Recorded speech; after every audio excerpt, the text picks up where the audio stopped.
What do Christ and what about Bob have in common? It starts with the tale of Abraham. Here we see the great patriarch chosen by God to be the father of nations, standing not in triumph, but in humiliation. His wife, his beloved Sarah, is taken into Pharaoh's house, not as a guest, but as more than a wife. It is a humiliation that strikes at the very core of his dignity. The kind of humiliation that in ancient times, indeed, in any time, would strip a man bare before the world. Abraham, the father of faith, begins his journey not in glory, but in disgrace, submitting to a reality he cannot control, a reality where his strength and cunning are not enough. He stands exposed, utterly dependent on the mercy of God. And yet, from this humiliation, this undignified surrender, springs the very covenant that will change the course of history.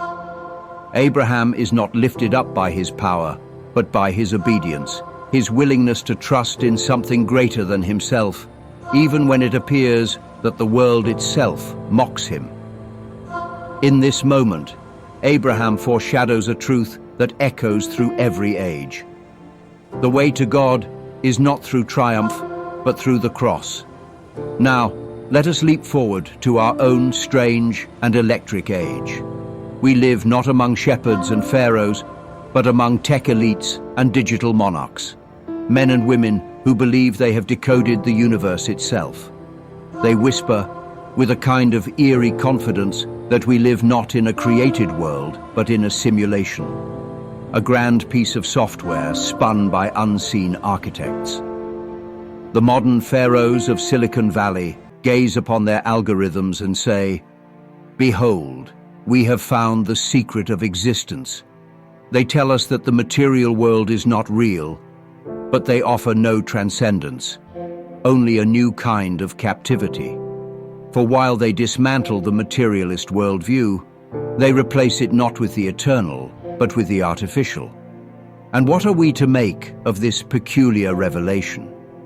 These masters of code and computation, who once scoffed at the idea of God, now tell us that the world itself is unreal, as if they have stumbled upon a profound truth. But their realization is only a shadow of the ancient truth that Abraham lived and Christ proclaimed, that the material world is indeed a passing thing, but it is not a simulation. It is the stage upon which the drama of the soul unfolds. The tech elite offer us a hollow answer, that life is an illusion, and we are but programs. The gospel offers something infinitely richer, that life is a gift, a test, a journey towards something far more real than the world we see. And here lies the great irony of our age. Even as the most powerful figures in the world reflect on the immateriality of existence, the masses cling ever more tightly to the material. We chase after wealth, pleasure, and validation as if they are eternal, even as the very architects of our modern systems admit that none of it is real. It is the greatest jest in the history of the world, a society built on materialism at the very moment materialism crumbles beneath its own weight. So what are we to do in this bewildering time, when the world itself seems to collapse under its contradictions? The answer, I believe, lies in the paradox of the cross. To embrace the truth is to embrace rejection, to walk the path of Abraham and Christ, not seeking the approval of the crowd, but enduring its scorn. It is to carry the cross, not as a burden we can bear in our strength, but as a weight that forces us to rely wholly on the grace of God.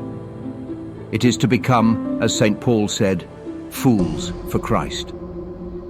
And here, I propose we turn to an unlikely modern parable. What about Bob? For in the story of Bob Wiley, the neurotic, relentless patient who simply refuses to go away, we see something of the fool's path. Bob is not malicious or even overtly rebellious, but his very presence becomes a disruption to the well-ordered world around him. He's maddening because he cannot be ignored, and he does not break any explicit rules.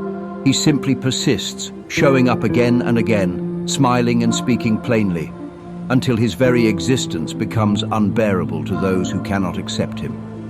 This, I propose, is a kind of jester's path for the Christian in a postmodern world. To persist, to continue speaking truth and living faithfully, even when society relegates you to the margins or mocks you as a fool. To refuse to be silenced or absorbed by the games of the world.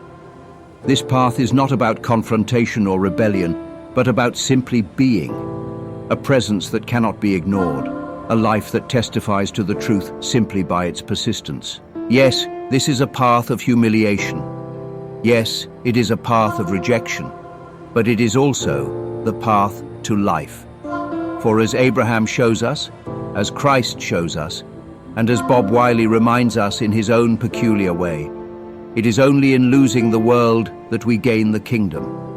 It is only in embracing the cross that we find the resurrection. So let us go forth, not as conquerors, but as fools.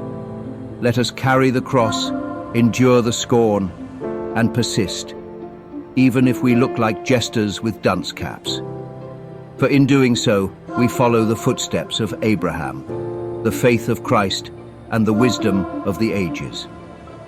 And in the end, we will find that the truth, the eternal truth, has set us free.